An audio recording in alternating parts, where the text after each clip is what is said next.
We live in an era focused on the empty landscapes of a virtual world, where the statements provided by the built environment are increasingly reduced in impact. You do not design a residence to make a statement, but inevitably, you end up saying a lot, as in the residence of the Eraclis Papachristou family, where the architect is also the client. Its scale and height do not refer to the usual domestic situation. There is no vernacular reference here. The design has evolved into something more. Set in fields of wheat, it is a longitudinal volume of exposed concrete that acts as a hinge between the sky and the ground. It is a design that is elevated above the landscape.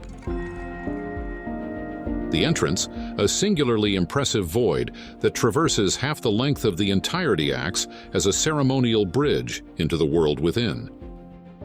It creates distance from the environment at the very moment where it celebrates the journey into a world contained and deftly described.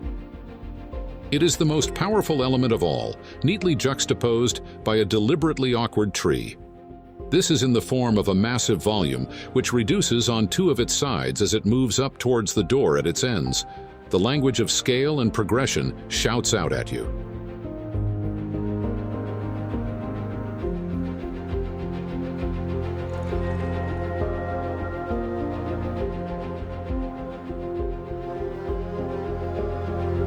The play of light is enhanced. The shadows are once crisp and then broken up themselves.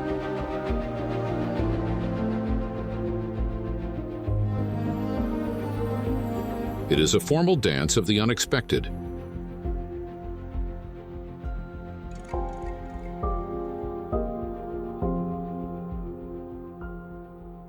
And this is where, in so many ways, the design becomes intriguing.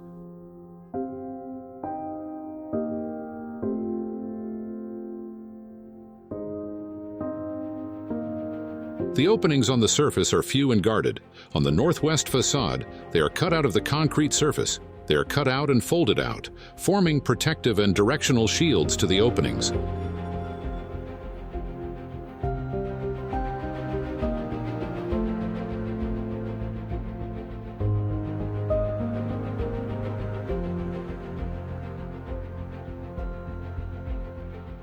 Even the stretch of uninterrupted glazing that runs the entire northeast facades is carefully shielded through perforated brass screens. If it is a box, it is closed. The vast volumes that form the inner spaces are themselves described through art and sculpture. The conversation between the dwelling and the exhibition gallery begins. A contemporary version of Kettle's Yard, maybe. The simple volume and its material are manipulated so as to describe and define spaces.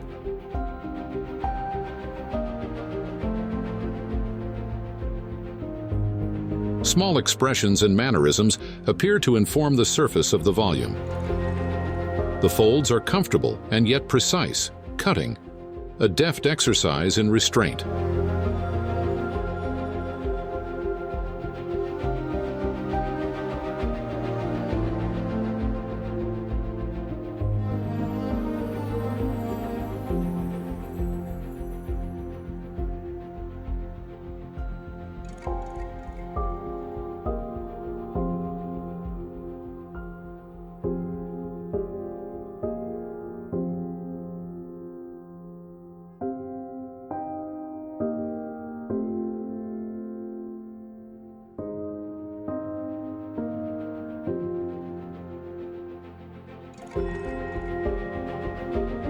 The height of the spaces is simply immense, a reference to the mansions that once defined wealth on the island.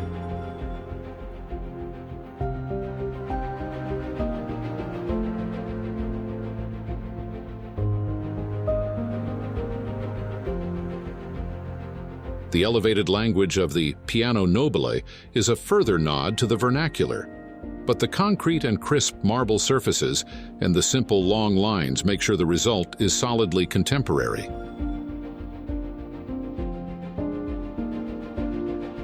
It is a version of minimalism that allows expression and art to invade and inform its sheer walls.